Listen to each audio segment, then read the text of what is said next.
I'm just using my thrift bag as a pattern for the new one. I've got my tablecloth laid out and folded in half.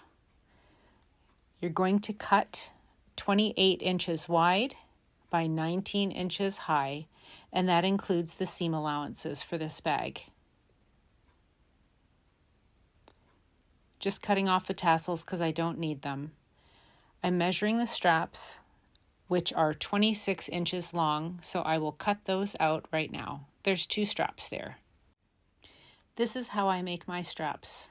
I press down 1/2 inch on each side, and then I go to the sewing machine and I fold it in half, and I just sew those edges together about 1/4 inch seam allowance, and then I do the whole thing and turn it around and do the other side as well. Now we're going to sew up the 2 sides of the bag, 1/4 inch seam allowance, because we're going to do French seams. And there's the first part of the French seam.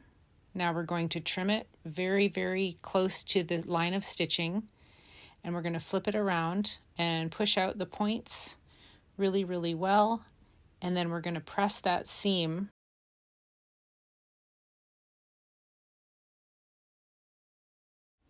Now sew 1/2 inch from that seam.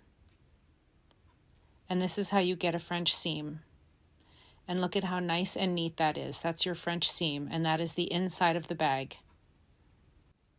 Now we're going to make the box corners, and you're going to just pull out that corner, and you're going to sew along, and I did this one at about 3 3/4 inches or 4 inches, something like that, whatever you want to do.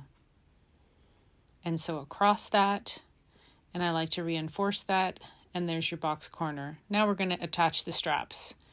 I mark the center of the bag with a pin, and then I measure 4 inches from the pin to either side and pin the strap down. And then flip it over and put the straps on the other side as well. I like to reinforce those straps, and now you've got your straps attached and your box corners, and the bag's made. All you have to do is attach the facing. So we're going to cut a piece of facing the same width of the opening of the bag. This is just sewing the seam of the facing. I don't really measure, I just lay it down against the bag, and I make sure that it's exactly the same width, and sew a seam there. And then we're going to attach right side of the facing to the right side of the bag, and then pin it all along the opening of the bag. And then you're going to sew all along that opening. Make sure your straps don't get caught.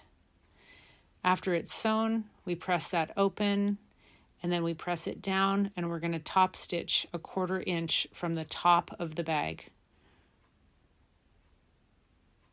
After that top stitch is done, fold the facing under again, and we're going to top stitch that folded edge. And this is the very last step, and you're almost done. There you go. Your bag is done.